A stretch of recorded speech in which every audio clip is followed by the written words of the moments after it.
All right, guys, it's time for the Next Level Guy Show, a men's interview, interest, and improvement-focused podcast featuring interviews with the greats from all industries to help you better your life. Each week, a new episode features an interview with one of the greats, covering all aspects of their story, from life hacks to tips and protocols that have allowed them to live life on the next level.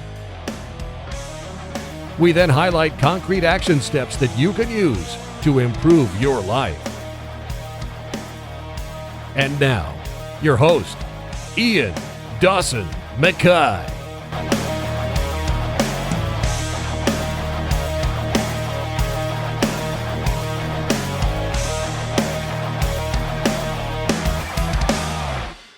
Hello and welcome to another episode of the Next Level Guy Show podcast. I'm your host, Ian Dawson Mackay. The Next Level Guy Show podcast is about helping you reach the next level in your life. I analyse top performers and people who have broken the script and living extraordinary lives. I focus on the concrete action steps that you can take to level up in your own life. Today's guest is Michael the Monster Todd. This episode isn't just about arm wrestling. It's about what it takes to rebuild yourself when life breaks you down. Michael, the Monster Todd, has faced shattered bones, brutal losses, and rule changes that were designed to stop him. Yet every time, he adapted, rebuilt, and risen stronger. Meet Michael, the Monster Todd, a world champion arm wrestler, founder of the Monster Factory, and proof that grit, faith, and consistency can turn your pain into true power. Beyond the table, he's built a space where athletes and everyday people come together to push limits, find their purpose, and reject mediocrity. His philosophy is simple: hard work, consistency, and faith in himself over excuses. As he says himself, mediocrity disgusts me. Being normal never made sense. And that really hit me when he said that. Because why are we living these boring, mediocre lives? Let's break the script and let's start living extraordinary lives. If you've ever felt beaten down or ready to quit, this one will relight your fire. And now, let's get to the interview.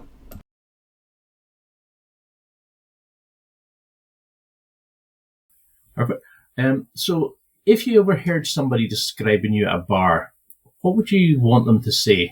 Like, what would you want them to hear them describe you as? Oh man, I don't know. Describing me, I don't know about a bar, but wherever. I mean, I'm a very honest person. I'm very transparent. I try to treat people the way I want to be treated. Um, Consistency. I'm extremely consistent. You know what I mean? Um, I don't think I'm necessarily genetically gifted to excel in this sport. I just had a disgust for losing that outweighs my opponent's desire to win. So I'm a hard worker and I'm consistent, you know. So I don't know. I've never had anybody ask me that question. Well, you get these sort of morons who assume that, sort of arm wrestling, it's just the stronger person wins, but it's all about technique, tactics, skills, movements, counters, etc. For those who don't really understand, this sport, what is it about the sport? How's it set up? And what is it about it that inspires you so much? So I was a martial artist as a kid, and I got my black belt when I was 14 in Taekwondo. And I really thought that I was going to go into like action movies. I thought I was going to be this action martial arts star. But I always loved arm wrestling. And my senior year in high school, I could beat everybody in school. And I was in Botech, and they said that guy over there is second in the state. So I went and got to the cafeteria table and I beat him. And he said, "Hey, there's a tournament this weekend. You should go to it." Well, that tournament was just over 35 years ago. Like 2 weeks ago was the anniversary of that event for me. So I'm in my 36th year competing, and it's that one-on-one. I've never been good at team sports. Um, I want to win or lose on my own merit because I know how hard I'm willing to work and how hard I'm willing to sacrifice, and I can always guarantee that my teammates are willing to do the same. So I never really like team sports. I like individual sports. Well, this is a sport that I oftentimes get to determine the outcome. If I'm willing to work harder, train harder, then I usually come out on top. The thing about arm wrestling is, like you said, a lot of people think that it's the stronger man's going to win, but it's about technique. Well, at my level, it's no longer about technique. We all know the same technique. It literally is the stronger guy wins. Yeah. We all know the same technique. It's whoever is strong enough to execute the technique, usually. So at the core, it's still a strength sport. It's just you have to have an understanding of the techniques used within the sport. But everyone at a professional level, they know those techniques, and it just really comes down to how hard you're willing to work. And when they say go, can you outthink or out-heart your opponent, So is that where the sort of the moniker, the monster comes in? Do you use that as persona, like a kind of alter ego, that where when you get to the gym, you kind of enter into that persona and it lets you train harder, gets up more resilience? Well, it would be nice if it did. Honestly, here's the deal. I used to be a 200-pound arm wrestler, 198-pound, 90-kilogram arm wrestler, and then I went up to maybe 100 kilograms, whatever. Well, in 2006, I was competing in an event in Las Vegas, and Neil Pickup hadn't seen me in a while, and I was about 115 kilograms and all washboard abs and shit. And he saw me, and he goes, "Oh my God, Michael Todd's a monster." And the next day, he introduced me as Monster Michael Todd. So that's how I started in 2006, 19 years ago. Neil hadn't seen me in a while. He saw me. I had put on quite a bit of muscle, and he's like, "Monster Michael Todd." Now, what I do believe happens is oftentimes I doubt myself, even though I know how hard I work. Like, I will second guess myself before I get up there to the match, before they say go. But when that first slip happens or that first stop happens, like I know I'm in the match and I deserve to be there, there is a switch, and that's when Monster Michael Todd takes over. I'm normal Michael Todd till I get up there until I realize that I'm in this thing, that I got a shot at winning. And it's just this confident version of me, this guy who just will give it everything he's got. That Monster Michael Todd version kind of takes over right after once I realize I'm in the match, that I deserve to be on that stage. There's a little bit of a switch. I love that you notice that. Is there a certain moment that it comes in? Is it before, like, as you're getting introduced? Is it the connection with the arms? It's when after we shake hands and grip up, when they say go and the match slips somewhere near the center of the table, at that moment, I know I'm in it, right? Because the guy didn't just run over me. Then we get in the strap. And then the moment that they say go and that match stops and I didn't get flashed, pretty much right then is when it happens. And do you think you've just become a kind of master on the, like, where you put your foot position, how you get hold, like, ready to pull the guy into you, controlling the inside space? Is there things that you do that gives you that step up over your opponents, or is it just pure unadulterated rage that you can control? So, like I said, if I was arm wrestling a bunch of non-arm wrestlers, foot placement, hand position, all those things would play a big role. But at this level, we all know, like, some people know how to cheat the strap setup, to cheat the referee setup, to do a lot of things. I've never practiced that. I always just wanted to be the stronger guy. And realizing now that it's becoming more and more a facet of the game is, getting the best, manipulating the setup the best you can. I'm not that good at that. That's something I still need to work on. But at this level, we all know where to put your feet, where to stand. What happens, man, is when they say go and the match stops, 99% of the time, and I just said this previously, my disgust for losing will outweigh their desire to win. Their desire to win will give up before my disgust for losing will cave. Like, they'll want to win, but I'm gonna put them in deep water, and I'm gonna bleed them out.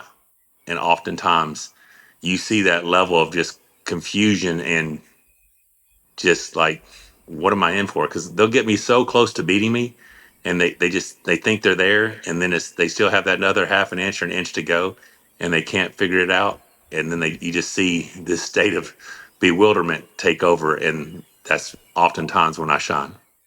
I love that, because I love how you talk about it's mindset over muscle, where you say it's more than strength, it's that kind of will.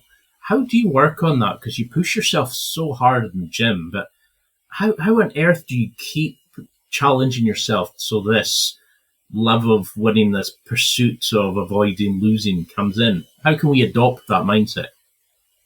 So for me, it's always just been, I never am in competition with other people. I'm always in competition to be the best version of me possible. So every day I wake up, I just try to be better. I try to get one step closer to being a stronger version of me, a healthier version of me, a better husband, a better, brother, son, father, Mm. whatever, grandfather. I got 5 grandkids. It's just, and I tell people, I say this all the time. People wonder what it takes to be a world champion or, at anything. It's no different than what it takes to be a successful businessman, to be a multimillionaire or billionaire. It's just whatever your priorities are. Mine are God, family, getting in shape, God, family, training, right? Um, if it's not in your top three of priorities, you're probably not going to be super good at it. But if you prioritize whatever that goal is, whether it's financial security, whether it's success in a sport, or whatever that that goal, as long as it's in that top three or top 4 or 5 of your priorities, and you're going to consistently put work into reaching that and accomplishing that goal, that's what it's just consistency. It's like people have, the whole thing about the iceberg. You see the iceberg, but underneath it, you see a much larger portion, or you see the duck floating on the water, but underneath his feet are just kicking. You don't Mm. see all the hard work that it takes to be the champion. You see the gold medal, you see the crown, or you see the belt, or whatever. But it's all the work and discipline and days that you woke up and trained when you didn't want to train, and sacrifice not getting to enjoy this meal with your family or whatever because you're on a strict nutrition plan or whatever it is that you have to be to perform as a professional athlete. It's those sacrifices, but it's that daily consistent grind that is what makes you successful in life and in sports and in everything. I mean, I think you literally can just pull it out and replace it with whatever you want, and it's still the same thing. It's that consistent daily grind. Is how I think people become. Because why be ordinary if you have a chance to be extraordinary? And I feel like God blessed me with an opportunity to be extraordinary. I feel like I'm being disrespectful to my Lord and Savior if I don't fulfill my potential. And I think my Mm. potential, I've never thought I was better than anybody, but I felt like my best was as good as anyone else's. So when I would see other people achieve something, I celebrated their success. I wasn't envious of it. I thought, well, hell, if they can do it, I can do it. I just got to want it bad enough. I got to work hard enough. And I've always just been that way. I mean, that No matter says how a many times lot. I get knocked down, I just get back up. I mean, that says more about your character, that strength of personality of your desire, so that you only focus on yourself, that you can actually be happy for others. I mean, do you see that with other people who are the also runs, the ones who are always jealous, comparing? How do you get them to focus on that goal against who they see in the mirror? Well, so a lot of it for me, when I talk to people who have that, like, because we live in a world now where you don't see as much people celebrating other people's success, right? Yeah. We look around on social media and we see this, we say that. We want to, when we see somebody have something bad happen to them, they celebrate it or they laugh about it. And what I tell people oftentimes is, why are you wasting your energy on someone else? If they're successful and they've got something that you want, just go work hard and go set up. And it's not even just work hard. Working hard without a plan could be wasted effort. But if you have a plan and you don't set a goal here. You have to set a goal here, and then you have to set a goal here, and then you have to set a goal here. And before you know it, all these goals add up into this goal, right? But you can't Mm. just set this goal with no path how to get there. You have to set the short-term, intermediate goals. And I just can't waste time being concerned about other people and what they may have that I don't. That time could be better used me working towards accomplishing that for myself. You know what I mean? So it's just a difference in thought. Like, I don't waste my time thinking about the what ifs or what might happen. Like, my wife and daughter will worry about, say, and this is completely off topic, something else. Say something happens. Well, what if this happened? What if that? Well, they've done spent 2 or 3 days.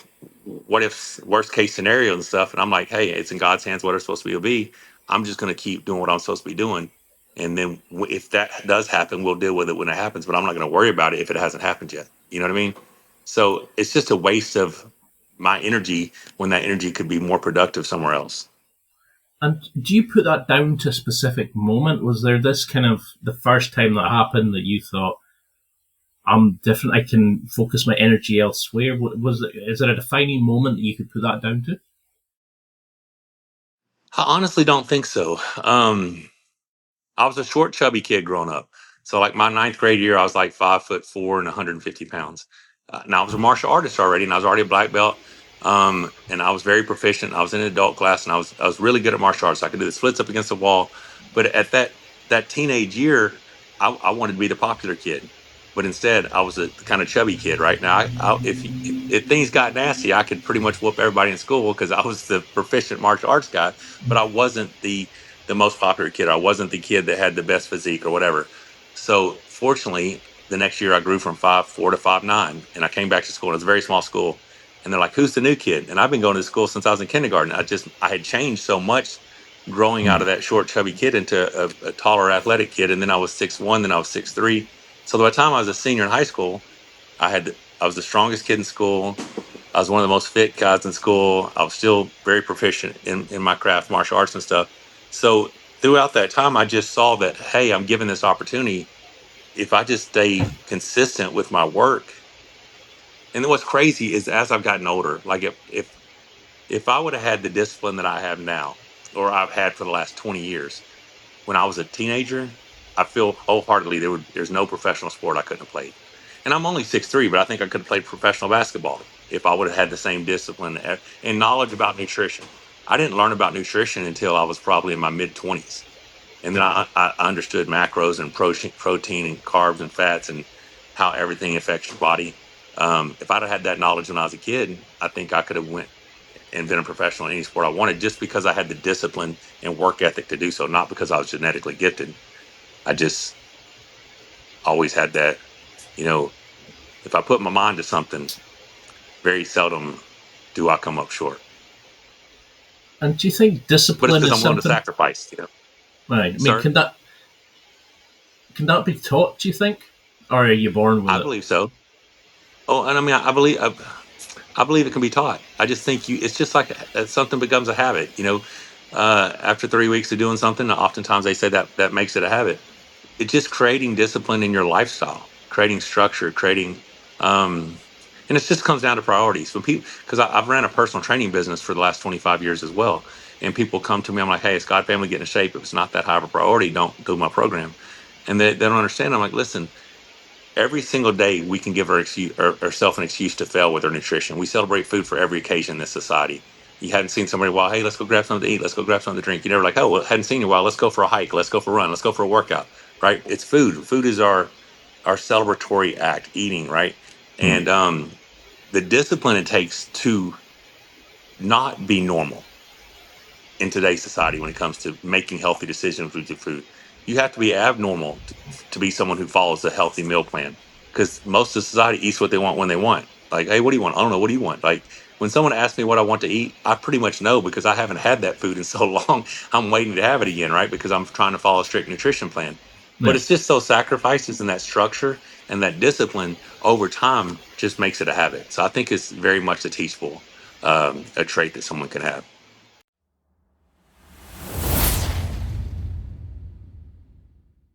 It's time for a quick break. There are millions of potential products to buy, so how do you know which ones are worth your hard-earned money? Simple. You go to nextlevelguy.com/affiliates and explore those that will transform and improve your life. You'll find deals, listener exclusives, and special offers with some great companies. Recommendations are 100% honest and only on items Ian has tried or believes in. The companies showcased will make you a better man in all areas of your life. Simply go to nextlevelguy.com/affiliates and level up.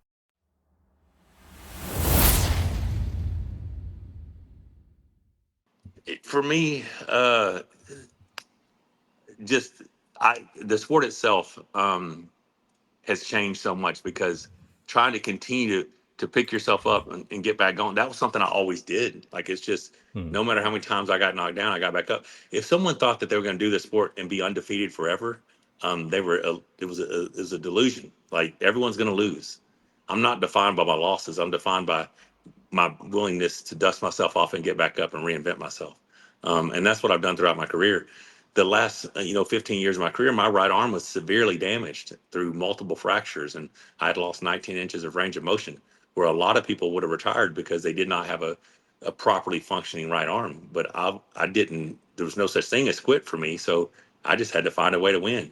It just so happens my path to victory was a move that people hated to see, but it was in the rules. And then recently, you've had a lot of the Europeans. There's been a whole lot of back and forth talks with the organizations and how they don't want the rules to change or this or that. And my wife and I were laughing the other day. I'm like, for the last 10 years, every time I showed up to a tournament, they would change a rule to try to keep me from winning. They're like, oh, the king's move can't do this. It can't do this. And then these younger athletes are talking about how they don't want the rules to change for themselves. I'm like, for the last 10 years, every time I showed up, there was a new rule against me. So what did I do? I just dealt with it. I just adapted, because what are you gonna do? Cry about it? Like you're just gonna compete, man. I love to compete. If I wasn't arm wrestling, I'd be competing at something else. Like I've got basketball goal here in my gym. We got ping pong, pool.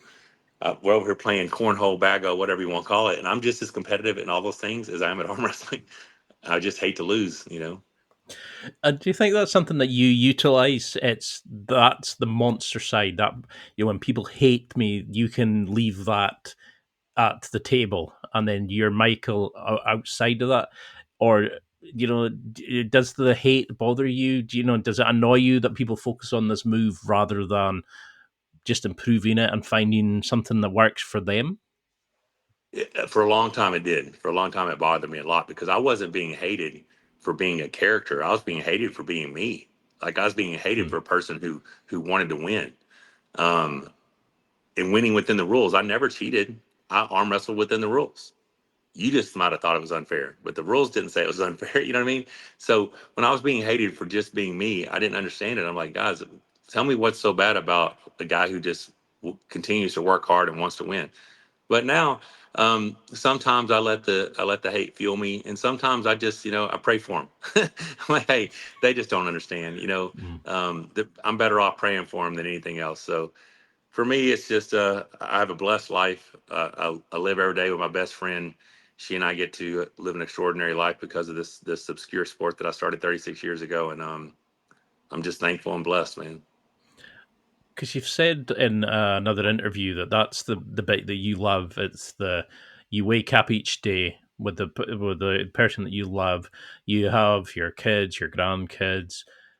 A lot of us focus on the wins, the losses, where you seem to have a focus on your legacy. What you're going to give back, or this bigger picture. Is that how you avoid letting like losses affect you in such a sort of primal sport where it is about win losing, about masculinity versus masculinity?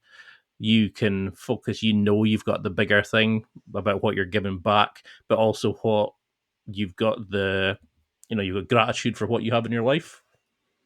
Yeah, so I mean, arm wrestling doesn't define me. Like it isn't all there is to me. I'm a much deeper person than just arm wrestling.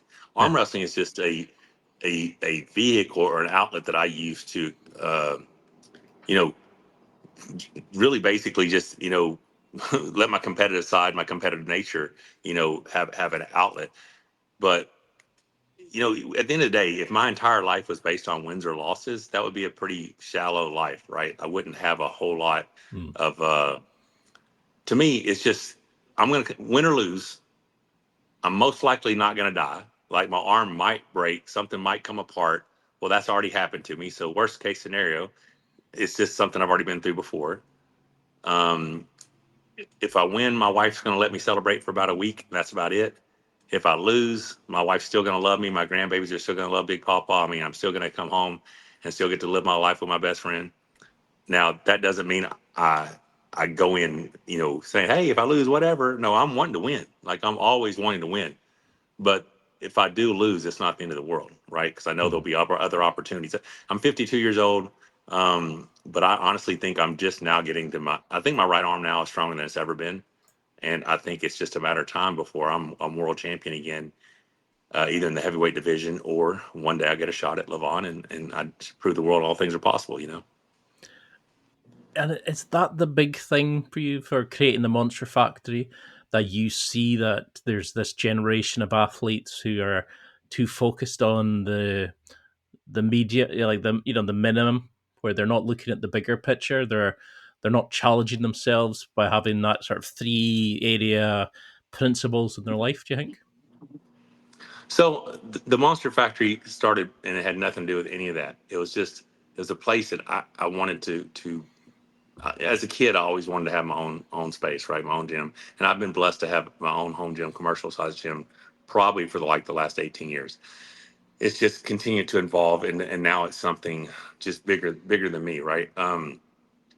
What it is for me, it's a space for me and my friends to get together and train, to fellowship, to you know give each other shit and motivate each other and train our butt off, right? And just get into a place where we're not judged. We're not at a local gym where, a little lunk alarm's going to go off or whatever. We can just be us and have a good time and get good workouts and get good train and get good fellowship. Now, I do have some plans for this space because we have created a space here that's I think's pretty special. So I think we are going to open them up to weekend experiences called Monster Factory experiences, kind of like people do weekend hunting trips or whatever.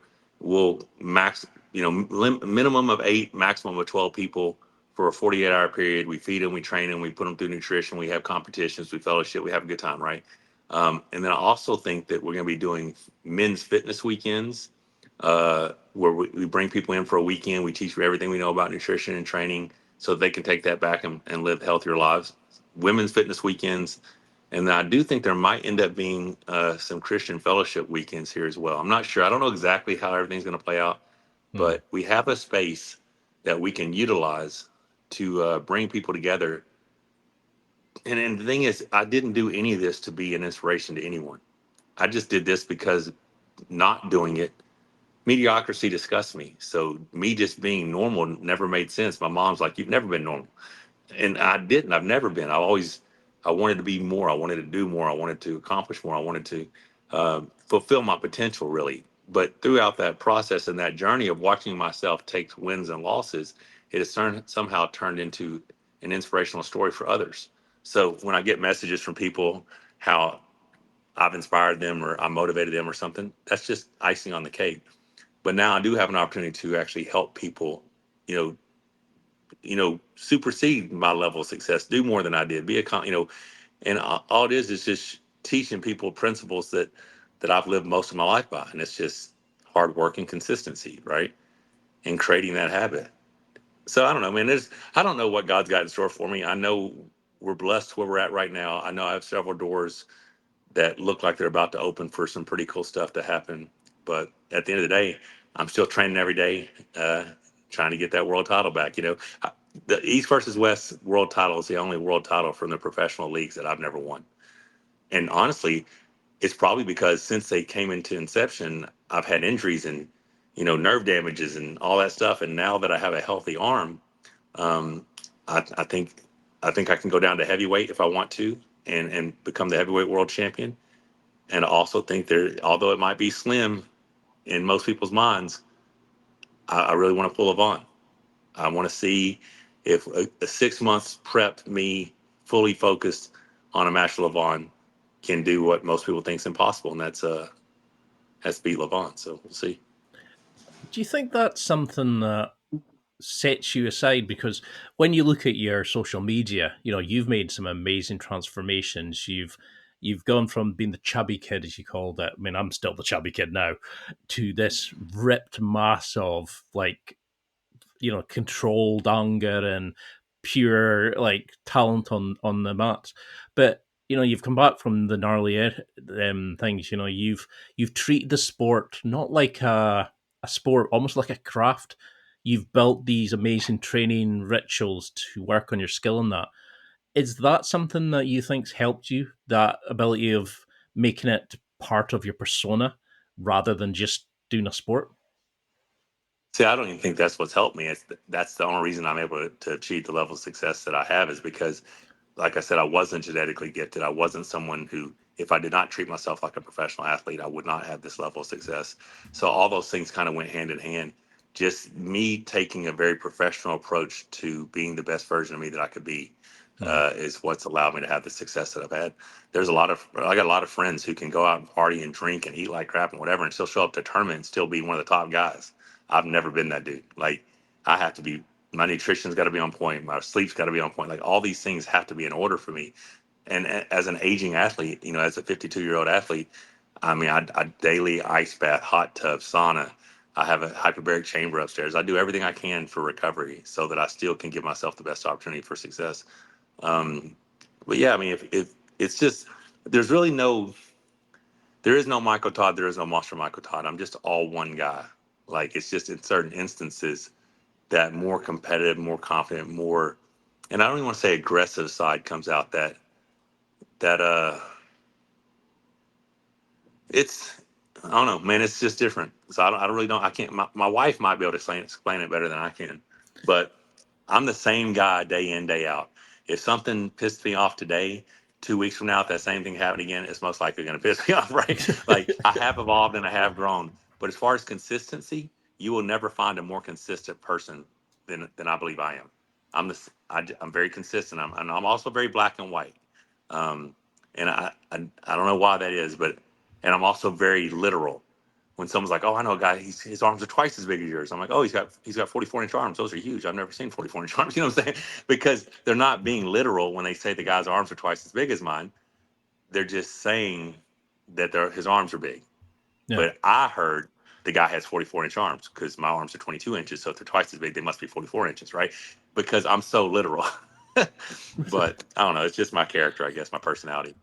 No, I think that's good. In a way, you remove the emotion from it. They're trying to be that sort of petty, pick a fight, etc. And where you're just kind of like, you just let it slide and just, yep, okay, cool.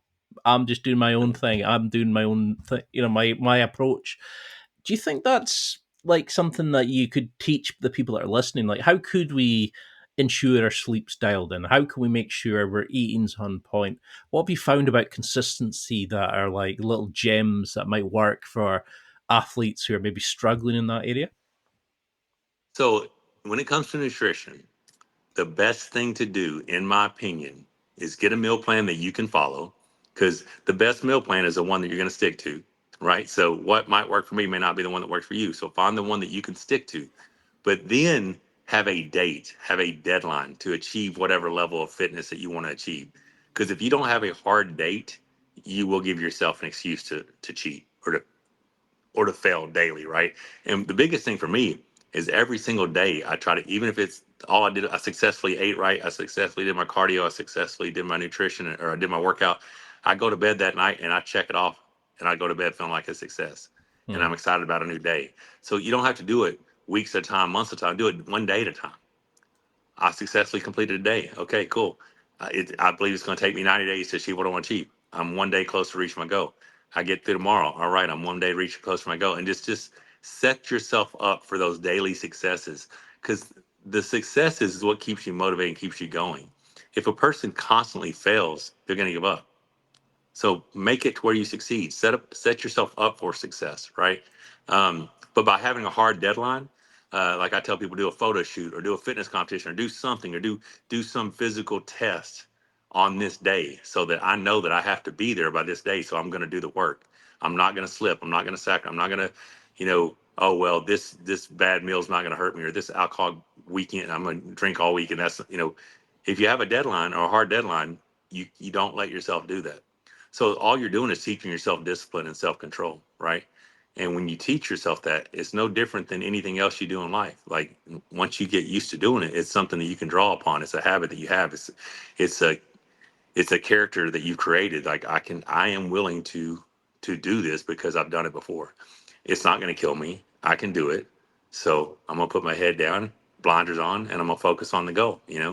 So it's just, I mean, I tell people all the time, it's just prioritizing that goal, that thing that you want to accomplish, and just being consistent with the effort and the work. But celebrate the successes. Celebrate the fact that you made it through the day without slipping, and then wake up tomorrow super excited and see if we can do it again.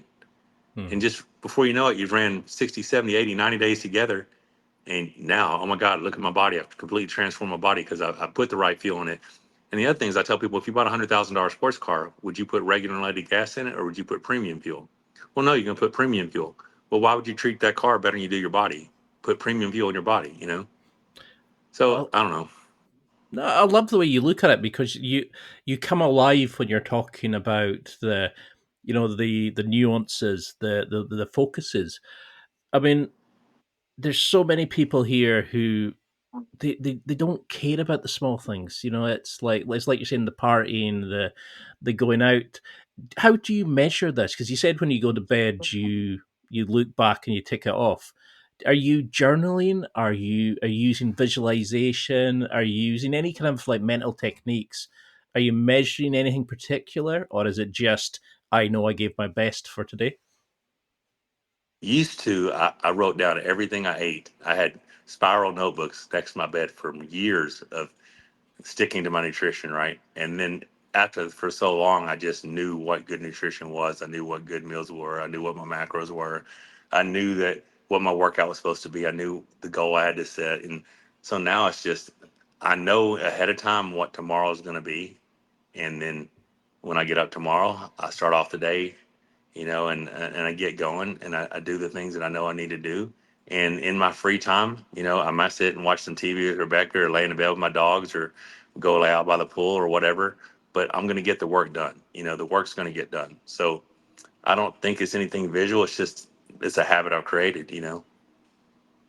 No, I mean, it's a lot of people. They don't look at they're not grateful for what they have in their life. They don't look back. They are always looking forward at the next goal. They always have to be driving forward this hustle 24/7 stupidity mentality that a lot of people have at the moment.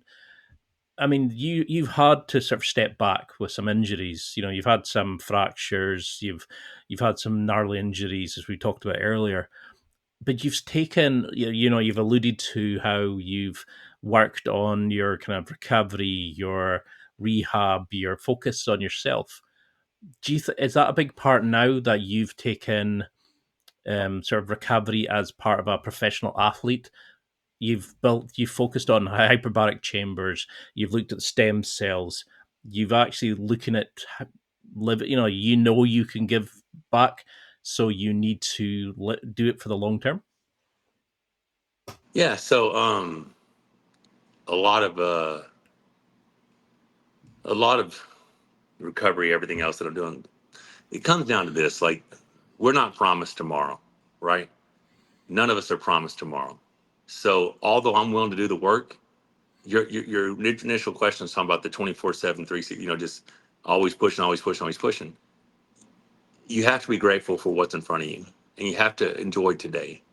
So do the work, set the goal, but give yourself time to enjoy the now. It doesn't have to be about what the future holds and what these goals are. If you're just head down and only focus on that, you're missing the now. You're missing the beauty of what today is. You're missing. I tell people all the time, Rebecca and I we have a very unique relationship, which I find amazing. And a lot of people think it's weird because, we've never been apart more than 9 hours. We very rarely are apart. She left yesterday for a few hours to go help our daughter with a project that she had, and I stayed here with the dogs and did a few things around here. And we probably been apart 4 or 5 hours, but it felt so different not being together Hmm. because she's my best friend. I don't want to hear a joke without hearing her laugh. I don't want to see a sunset without seeing her reaction. But that means I appreciate the now. I appreciate what I have. Does that mean I'm complacent? No, it means I understand that life is short, so you have to enjoy what you have in front of you right now. But that doesn't mean you don't have to aspire to be better, to do more, to get more, to help people, more people. Like, we play the lottery 7 days a week. 7 days a week, I play the lottery, and every morning when I wake up and I haven't won, I'm slightly surprised because I fully expect to win the lottery one day. Like, I genuinely think I'm going to win. Um, but it won't change me. Like, I will help out my loved ones. We'll build some sort of a compound we'll all live at, and then the extra money won't be for me to live some extravagant life. It'll be what life's going to change. Who can I help? What can I do? Because I don't change. The only difference in me is I don't have any more wrap vehicles. Because the reason I have wrap vehicles is to help build my brand and promote my brand, and to Yeah. help get brand deals and sponsorship deals and stuff like that. It's so funny because people who don't know me think I care about fame. I could not care less if you knew who I am. I care about financial security for my family and taking care of my family. I just in a position where I have to have a certain degree of fame to take care of my family, right? the fame creates the financial security. If someone's like, okay, Michael Todd, we hate you, we never want to see you again, you can't arm wrestle, we don't want you on social media. Well, there's a number that you guys can come together and pay me monthly, and you'll never see me again. You know what I'm saying? Because at the end of the day, I'm fine. Like the only thing about that is selfish. I don't if I'm not on social media anymore, if I'm not out there, promoting health and wellness or whatever in my lifestyle, then there's people out there I'm not touching. It's almost selfish to me to say, okay, give me this amount of money and I'll leave because I've already accomplished enough. This isn't for me anymore. A lot of this that I do isn't to pat Michael Todd in the back and show people how great I am. I mean, I really believe that God's been able to work through me since losing my mother in a way to inspire people, to show them that no matter what happens in life, you can get back up and you can keep moving forward. You can keep succeeding. Um, but yeah, so in my perfect world, I won the lottery and I shut off all my social media and I unwrapped actually I gave away all my vehicles and got a few new ones and no wraps on them. And I travel around the United States with my wife and my dogs, and people are like, you look like that guy who used to be an arm wrestler. I'm like, yeah. Like, I mean, it's not about fame for me. Like I am grateful that I'm on the Arkansas Walk of Fame downtown. I mean, that was a legacy thing for me to get that plaque last year. I mean, you got Sam Walton, you got President Clinton, you got General Douglas MacArthur, all of them, they're all on the Walk of Fame, and now Monster Michael Todd is on the Walk of Fame because of arm wrestling. So when I die, that plaque's still going to be there. And but that was more of to show the world what's possible because of arm wrestling. These other people were great men and did great things. And this little obscure sport that I started 36 years ago at a county fair was enough to get me recognized in the Arkansas Walk of Fame. So to me, that's cool. But if it comes down to how many followers and subscribers and views I have, that is only, for me, is a way to provide for my family. It's not because it's something that makes me feel, oh, look how famous I am. It's arm wrestling. It's not that big a deal. You know what I'm saying? Like, I don't know. It's just, I'm thankful. I appreciate everyone, because if it wasn't for the followers and subscribers and all that and the views, I wouldn't have what I have, because I wouldn't have the brand partnership deals. I wouldn't have the support from the community and different businesses who want to advertise with me, which has allowed me to have this. But yeah, I mean, to me, it's just, this is my job. Uh, Training is my job. Being the best version of me is my job. So that's what I'm going to do. I mean, I would argue that like the reason you're on that star is almost because of the man that you've become, as much as the sport, that you've shown people what's capable if we devote ourselves to like the higher principles. If we chase things in life rather than the Kardashians or the jealous of our friend because they've got a better car than us. You are driven by providing for your family, for being happy, for being the best version of yourself. For very single people like myself, have you any tips of finding our own version of Rebecca, that person that drives us, that inspires us, that you have this sort of, because you say on your website, that this is your true love of life. How can we find our own versions, people who are looking for that companion in life? So what's crazy about me and Rebecca is the first ever arm wrestling event that I went to. Um, the first event I ever went to was the 1990 Saline County Fair. I was 17 years old. Rebecca was also, I believe she was probably 19.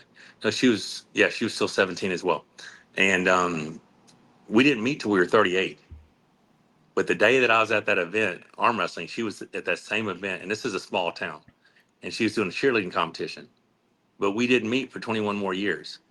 So I don't know why it took so long. I would have loved to have met her when we were a teenager, because that's more of my life I could have spent with her.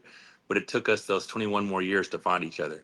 So for me, I wasn't looking, I just found someone who, it was just that instant. And I'll tell you something was crazy, because at 38 years old, I didn't realize that love could be what it is that we have. I thought you had childhood, teenage love that was just, you got that crazy feeling all over, and you're all madly in love. And then as an adult, you had a different type of love, because you have responsibilities and you have this and you have that. And it's just, the love is a little bit different. It wasn't like that giddy high school love. Yeah. Well, at 38 years old, I found that giddy high school love again, right? She was so meant to be for us that we it was just such an attraction. We couldn't not be together, you know. So how do you find that? Man, just go out and be the best you. I mean, go out and focus on you. Don't go focus on trying to find that person. Focus on being the best version of you that you can be, and you will attract that person. You know what I mean? It's just be the best you can be. Treat people the way you want to be treated. You know, don't be an asshole. You know, I mean, don't be. I mean, often when I say focus on you, don't be self-centered. Be a good person. Open doors for people. Like it's, I don't know. I'm from the South, man, so I open doors for people. If people, someone needs help with their groceries, I grab their groceries for them. You know, I don't know. I've just always been that person, and I guess people see that when you're not looking. People see that behavior, and they're like, oh, okay, it's a good guy there. You know what I mean? Mm. But I don't know. I don't know how you find that person. But for me, it's when you can focus on you and be the best you that you can be. You're gonna attract that person. That person's gonna find you. You don't have to go find them. I love that. I love how like you've set up a life of I just want to be with my person. I want to have my dogs. I'm grateful for everything, for what I can do, what's happened to me, but also now what's coming forward. And you know, you've gone through some horrific injuries. You tragically lost your mum. But you mentioned about ketamine therapy back then, and you know, you is that when you look back now, the you know r- religious beliefs that you have, the love that you have with your family, looking at them as your kind of guiding rock, as much as that's kept you coming back. That you know you're now transitioning away from the sport, that you don't feel the need to get one more title. It'd be good if it was, but you're just happy with what you have in life. So ketamine is the reason I'm still here. The depression was so real that I just didn't want to be here anymore. Ketamine was a reset for me. My religious and faith beliefs have always been there. I'm from the South. It just shocks me when I hear how many non-believers there are out there, because I've always believed. Just you just grow up in the Mm. South, and you know that's just what you believe, right? So I've never questioned that. But I did realize after ketamine treatment there had to be something more. There had to be a reason. You know, I have this platform, I have this following. What is it that God's trying to do through me? And I felt like it was just show the world that you know, whether how you want to interpret Philippians 4:13, I can do all things through Christ who strengthens me. I literally believe that means exactly what it says. I can do all things, and but God, you know, faith without acts is dead. Like I have to do the work.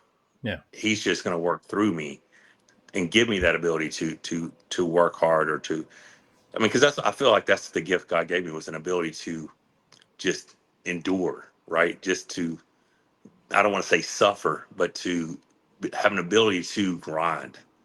Like, it's funny times I have friends that are like, man, nobody works as hard as you. I'm like, dude, I'm the laziest professional athlete in the world. I am a lounger. I'm on my back watching TV with my dogs most of the time. But when I'm working, I work hard. You know what I mean? So I don't know, but I've always had faith. I've always believed. But my mother was, it was so funny. If I came home and said I lost, she was so surprised because I won so much. You know what I'm saying? Like Yeah. she's like, well, what happened? Like if I came home and told her I won another world title, it was not a surprise to her. She expected it. But when I came home, I was like, yeah, I didn't win. She goes, well, what happened? You know, like it must have been something, because that's not common for you, you know. And she was just someone who believed in me, and she knew early on that I was different. You know what I'm saying? She's like, yeah, you're never gonna be normal, son. You're gonna just keep going out there and, you know, making your way and doing your thing. And I feel like I've done that. And just like you said, I'm thankful for what I have. Listen, Rebecca and I and our dogs, I don't want to lose this life that we have. I love our home, and I love our place, and I love everything. But you could put us in a single wide trailer with my dogs and my wife, and I'm just as happy. That is beautiful. I'm so chuffed at how you found your way back. When you were down at that dark moment, because I mean, I've suffered a lot with intrusive thoughts, depression, etc.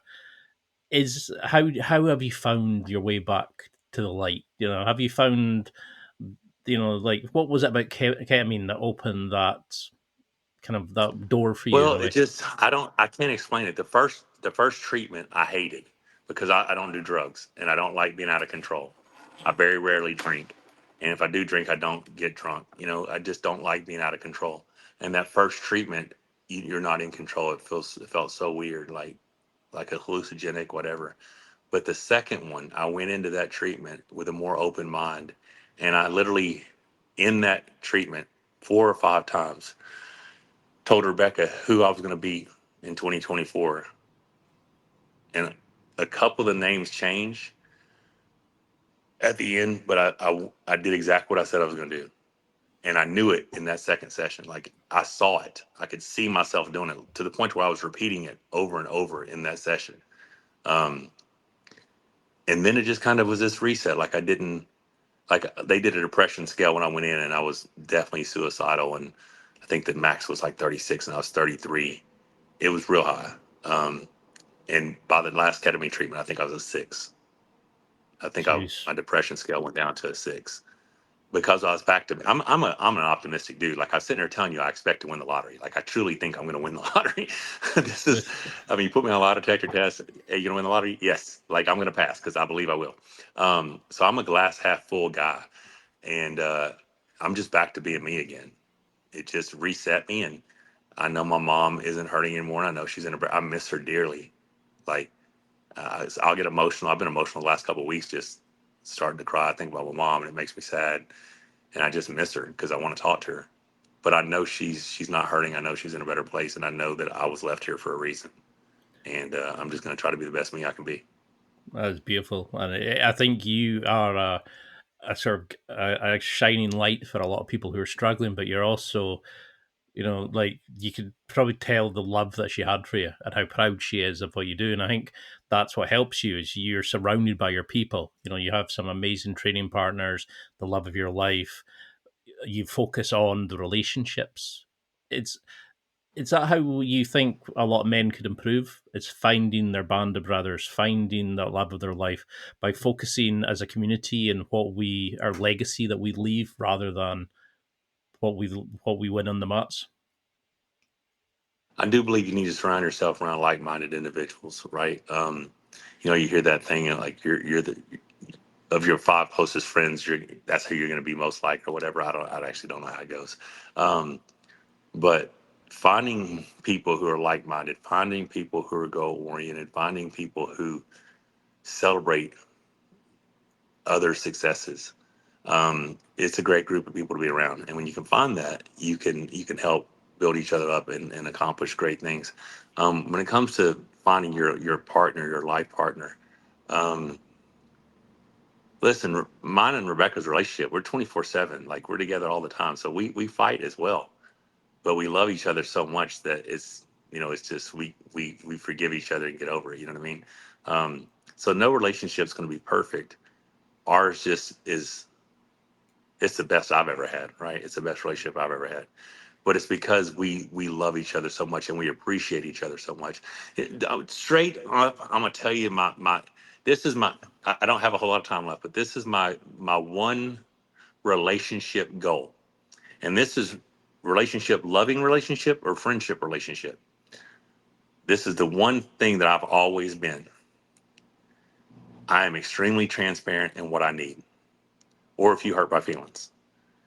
If you do something that is offensive to me or hurts my feelings or something, and I don't inform you of said act and how it hurt me, when you do it again, I'm the only person to blame Yeah, because I didn't tell you, you didn't know.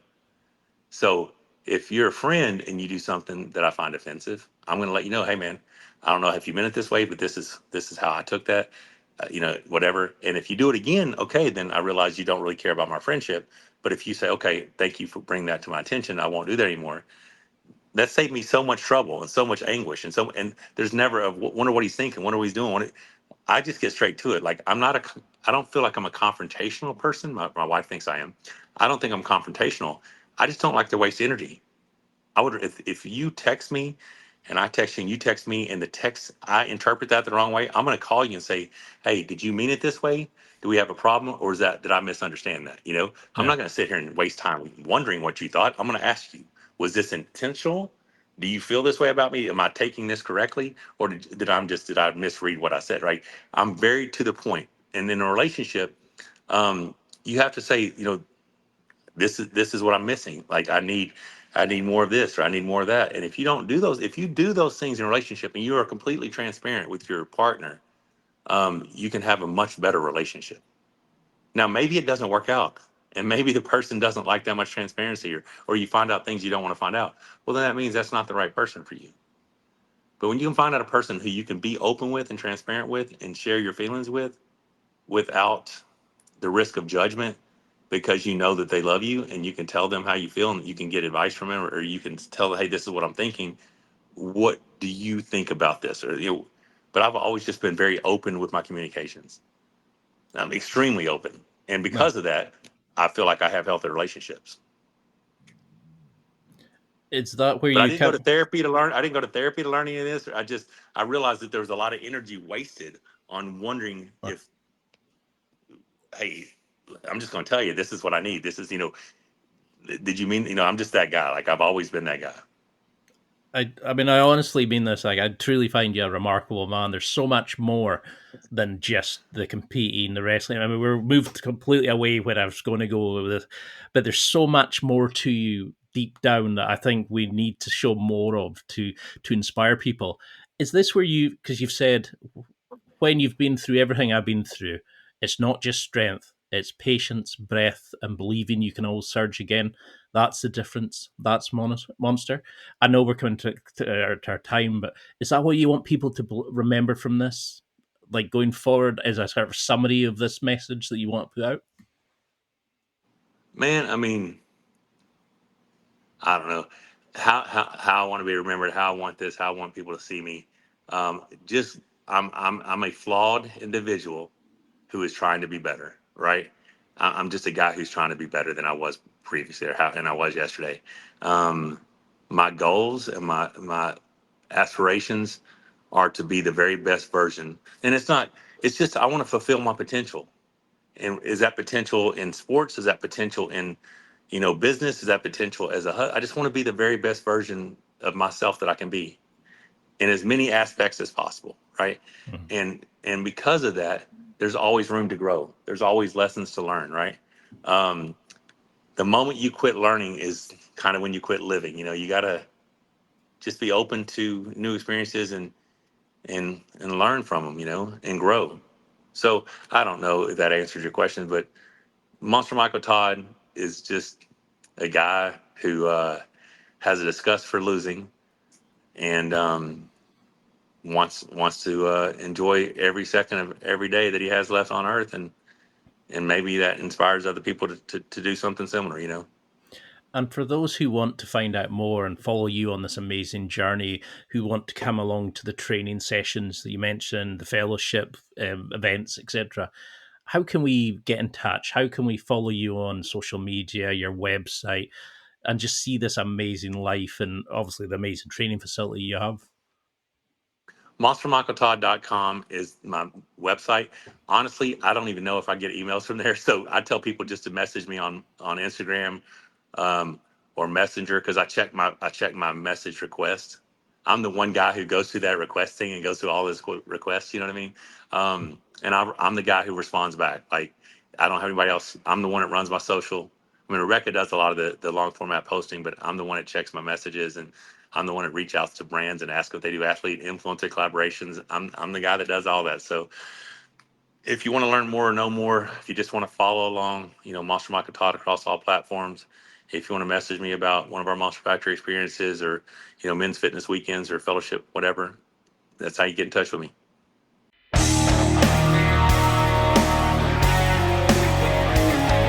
Well, that's it for another week, and thank you for listening. It's now time to take what you've learned and use it to develop and enhance your life with the key points mentioned. Listen, try it, embrace it, use it, and crush it. Now's your time to hit that next level in your life. If you liked this episode, then please leave a comment on the show notes or a review of the show on your podcast platform. Everything helps evolve the show. Until next week, keep seeking the next level in your life.